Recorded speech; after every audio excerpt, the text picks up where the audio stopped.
the reason we have to continue to speak truth to justice, especially in these times, is that, I mean, Israel has always felt that they have a get out of jail free card. That's always been their kind of disposition, especially since JFK's assassination. What I do think is of significance here is this level of drunk on power nearly created an international incident of the highest order, because as I'm sure you're aware, Greta Thunberg was nearly assassinated a few days ago. Yeah. That's a pretty big deal. And if she had been, I would imagine that the talk would have been something that they could not have swept under the rug. So here's what Greta had to say about her experience avoiding, barely, being on a cargo ship bound for Gaza with supplies for the Palestinian people.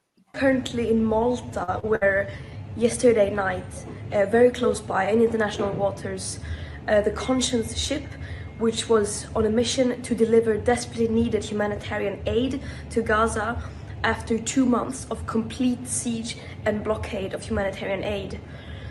This ship was attacked unprovoked twice by 2 drones, which caused a fire and a hole in the ship, which made it impossible to continue the mission. And 18 people were on board this ship when this happened.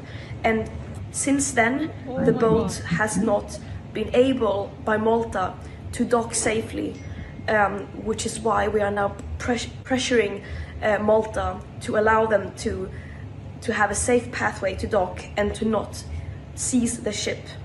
And I, with many others from all over the world, we're going to board the ship along with the people already on the boat just a few hours after the attack happened. And this is yet another example of how international law and human rights are being completely disregarded. This is an act of terrorism to attack a humanitarian mission like this. And it's not yet confirmed that it is Israel that attacked the boat, but we strongly suspect that because there were Israeli warplanes that were circling on a low altitude over Malta at the time of the attack and then returned to Israel. And previous missions of the Freedom Flotilla have been attacked and or intercepted by Israel, if not stopped already at the port due to bureaucratic warfare. We are currently watching a live-streamed genocide where 2 million people in Gaza are being deliberately starved by Israel. And this mission was yet another attempt to try to do everything in our power to break the siege and open a humanitarian corridor.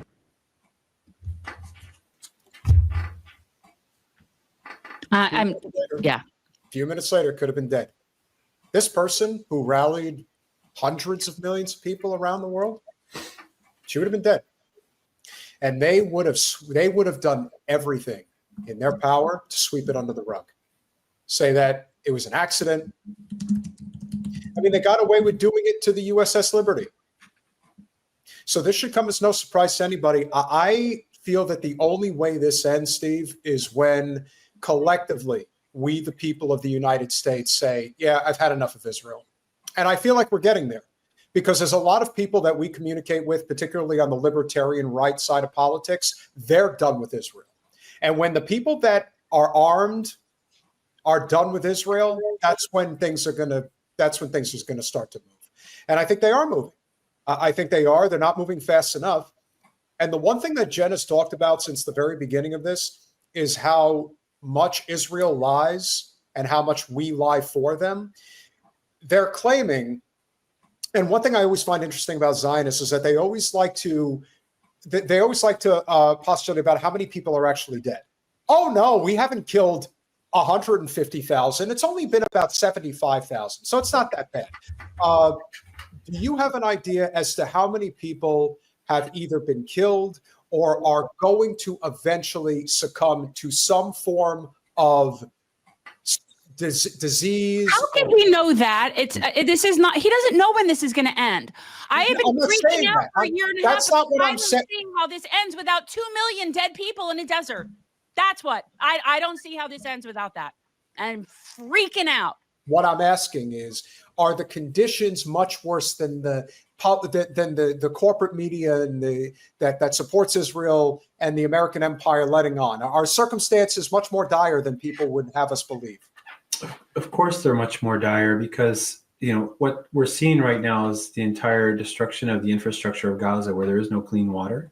Food is not accessible. Children are living on one meal a day, so their growth is being stunted. Women are giving birth on the streets in tents without safe environments. Food insecurity is affecting the entire population. The hospitals are not functioning. So people with any kind of medical condition, as I mentioned earlier, any kind, hypertension, diabetes, you step on a nail and get you need a tetanus shot. You're not getting any kind of treatment. You wake up. I have a 2-year-old son. Imagine that when my son is hungry, we feed him. Imagine being a mom in Gaza, multiplying this by hundreds of thousands, and your child is hungry and there's no food to feed him. And what's the stress? What's the anxiety that every day is built into your relationships with your with your neighbors, with your family member, with your members, your own children?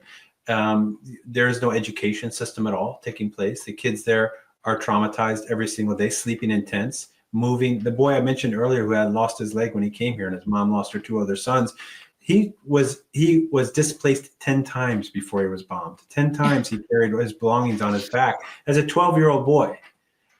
So there's horrors, and these are just the tip of the iceberg, right? Where we can't even understand the extent and the depth of what's happening on the ground until you live it. It's beyond our ability to comprehend it. What we do know is the resilience of the people there, their ability to stay, for the most part, unified as a cohesive society, despite every effort to create divisions, to sow strife, and to create chaos on the ground. There has not resulted in a society that has fallen apart, despite the fact that a genocide is taking place against them. That is to great credit to the Palestinian people, to the Gaza people. And it's for their faith. It's because these are people who believe deeply in that they're not living a life of just materialism, that this sacrifice that they're making now in their lives, whether it's being imposed on them or it's self-imposed, is part of God's plan. That's what they believe. And that's what's getting them through this horrific, horrific period that is just beyond the scope of what other people could ever possibly understand. And we don't know, like there aren't any international journalists on the ground there, although we can always acknowledge and respect the brave Palestinian journalists who are being targeted and murdered every single day in Gaza just for sharing the truth. We don't know the true depth of the horrors that have gone on there and the stories that have taken place there. We know, for example, that the Israelis have bombed areas, and then as children lay on their backs wounded, that a drone will fly over them and shoot them. That they have these drones that shoot children while they're injured on the ground. That's never taken place in the history of mankind. What is that? It's the book by Rafat al-Arir, If I Must Die. Oh, Rafat al-Arir. Who was targeted and murdered, and he was, they sent him threatening texts. Why? Because he was a poet. Because he was an artist. You have to get rid of the professors and the artists are always like you get them right around the time you start getting the journalists, because you get rid of the brainy people and the creative influences and the people that really help keep a society intact. That's scholasticide, that whole concept. Like that's how they do it. Yeah, it's like very methodical. It's like burning the books. I always say, Israel's lying because their lips are moving. Yeah. Like nothing that they say has ever been true from their very beginning. Why would anything be true? I don't understand why anybody listens to anything they say. I would ask you, we cannot thank you enough for coming on this evening, Steve. What I would ask is, what can we do to help your organization continue to expand, to facilitate more children being saved? Right. Because it's not money, obviously. It's not just a matter of money, like what you're saying you're dealing with, right? So, what can people do to help heal Palestine? Well, it really did. First of all, thank you for having me on your show. And this is one way to help us by getting the word out of the organizations doing good work like us and like ANIRA, like World Central Kitchen, which has been feeding people, and so many other organizations that are doing important and good work on the ground in Gaza. We appreciate these platforms and appreciate you guys giving us a chance to share our stories and the work we do. But I think the question should be turned around is to not what we do, lots of things. We're educating people, we're feeding people, we're healing them psychologically, medically, We get our communities to come out and support them. So the question is, what can you do?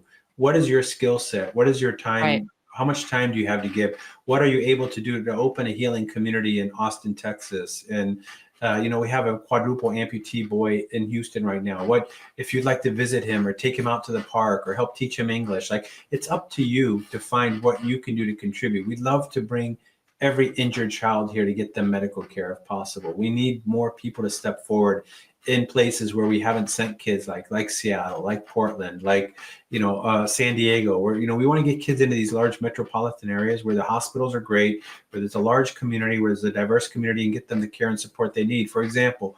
Or we need doctors to go on missions. Next week, we're sending 2 medical teams into the West Bank, one to teach pediatric resuscitation to first responders, because the situation in the West Bank is getting worse and worse every single day as well. With places like Jenin Camp completely destroyed, the Nur Shams refugee camp, Tulkarm camps completely destroyed. People not allowed to go back there, and if you do, you're shot by a sniper. So the West Bank is also seeing a huge increase of atrocities and crimes being committed against the people there. So we're sending medical teams in there. If you're a doctor, you're a nurse, you want to volunteer, go to our website, which is healpalestine.org, and find a way to volunteer. Reach out to us and be involved. Like, the important thing now, I think, for all of us is to not lose hope.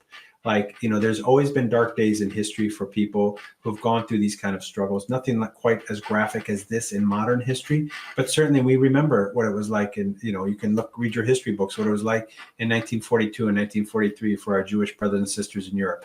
We know what it was like for our African-American brothers and sisters here for well over 250 years, who were, treated like farm animals, to toil and to suffer and to be beaten and brutalized. There's been moments in history where you don't feel there's any hope or any light at the end of the tunnel. Stay strong. Don't give up. Find ways that you can keep working. Show the people you care, and do not be intimidated or scared to speak out and let your voice be heard. Even if you're surrounded by Zionists, angry right-wing radical Zionists, speak out. Find a way to keep getting the message out there. We're not going to be intimidated. This cry of anti-Semitism doesn't work anymore. It's not effective. It's not true. There are anti-Semites out there. They're not within the anti-genocide movement, at least not for the vast majority of people. On the other hand, there is an effort out there to weaponize the Palestinian struggle, to weaponize the people who stand with the Palestinian people in their cause for freedom and equality and justice. And we have to stand against that. And this is a significant moment in history where free people have to be courageous and have to stand up and not be intimidated. And that's up to us to find that courage inside each of us individually and to organize collectively. You guys are doing a great job. I appreciate the work you're doing, the platform you've created, and giving me a chance to speak here. But let's keep going. Do not give up. Never give up. And don't allow the rage to take you outside of your humanity. I understand it. I feel it as well. Yeah. But channel that energy into something positive, as you two have been doing with this show, but also in other effective ways as well. There's so much positive energy that we can focus on healing our kids or doing something positive for the people in Palestine, that we're not going to allow them to make us like them. Exactly. Don't become like them. Don't allow the hatred, the racism, the inhumanity to become who you are. We're better than that. We've always been better than that, and we're not going to succumb to that kind of thinking or behavior.